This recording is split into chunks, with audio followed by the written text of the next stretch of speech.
how many heads do you cut a day? So 11 to 16 heads that you cut. Each person that you cut is a month's worth of content. So have you doubled down cutting hair? Are you cutting more people? I don't know. I feel like it's still the same pace. If you don't show up for an appointment, you should cover that. And it's tough because you're training people who you've been working with some process to like learn something new. But I respect that hairstylists are doing that and taking that more serious, because it does suck when somebody does do like a no call, no show. Or I didn't miss an appointment. I think I was just late and I still compensated you for the time plus the haircut. I'm waiting for Ron's presence to bless my timeline on social media. Where's the content at, Ron? Hey, I'm learning. Sometimes you take pictures, sometimes you'll take video clips of clients, right? So at least you have an archive that you can just dive into. So that video that I recently got, like that was an old video, and then I just kind of went back and it's a fresh day, right? And like you just set some shit up like on a tripod, or like I DM'd you that video where like dude had like a suction cup on his mirror. 30 seconds of each person you're cutting, before and after. You could always narrate that too. You don't have to be the talent. The person you're cutting is the talent. The cut is the value proposition that you're giving people, because at the end of the day, what does the cut give to people?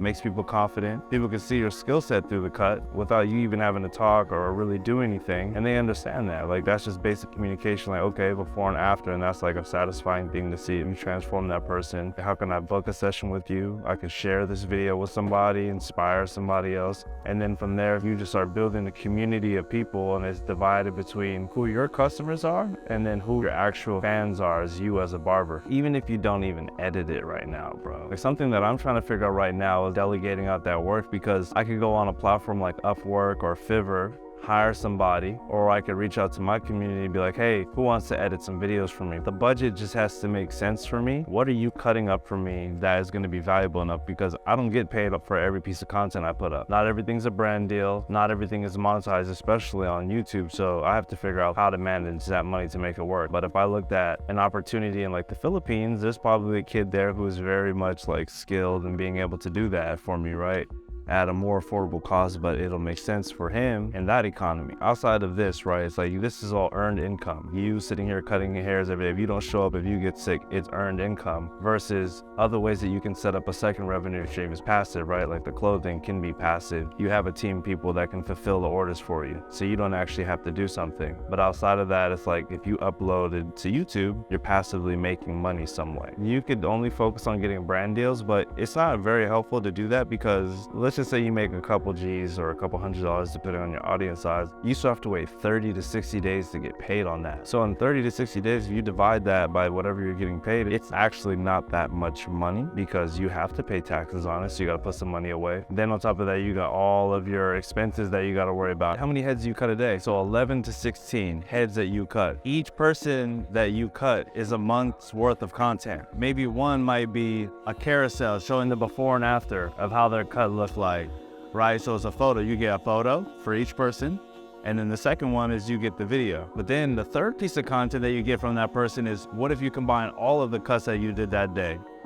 12 months from now, you doing that consistently, what does that add up to? Every day it won't look like anything, but from where you're at right now, and it's not a metric standpoint of, oh, this is how many followers or likes that I get. It has nothing to do with that. It's just you and getting your personal brand out there and your value that you have to offer. Because again, you don't know who will reach out to you. You might have Andis reach out to you and be like, yo, Ron, you got X amount of followers, and here's like a few bands I want to throw your way to shoot this content. Can you post this on your story? Now that's another stream of revenue coming in. Not that you have to cut less head, but now it's like when you were saying, like, what if something does come up? I'm planning my workshops right now, so when I have them, I'm definitely gonna invite you. I want you to be in there, learn, and be around other people who are doing stuff, and see that you're not alone on this journey, and that everybody is kind of like crippled by balancing life and creating content. But at the same time, it's like, from where I started 13 months ago to where I'm at now, I don't regret stepping into it, no matter like how much extra stress I have to deal with or learning.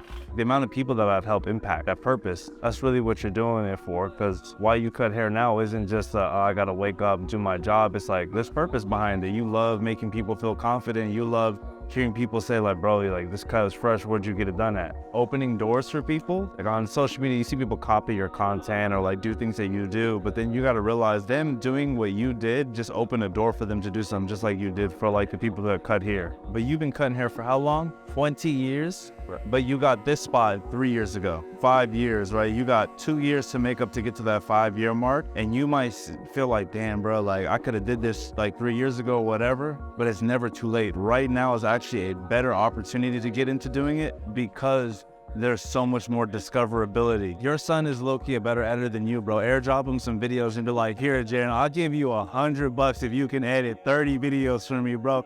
I guarantee you, instead of him playing video games, bro, he'll have them videos done quick.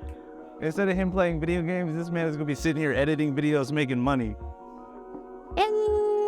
You guys make sure you guys check out #Ron Barber. Follow him on Instagram. He gonna be everywhere. Trust me, I promise you. So Ron's story is very unique. During the pandemic, when he couldn't cut hair, he found a unique way to cut hair. And the thing that's crazy about how he got this spot was when people needed masks and supplies, he found a creative way to make some using his art, sell them, to make the money to afford this spot. Ron, what's your advice for people who want to get into styling hair? Just be confident in your word, and don't listen to what anybody else tells you. That's how like strong you gotta believe in yourself like that, just for it to be right. You're like, just keep going. Forget what anybody else tells you, for real. It's a bar.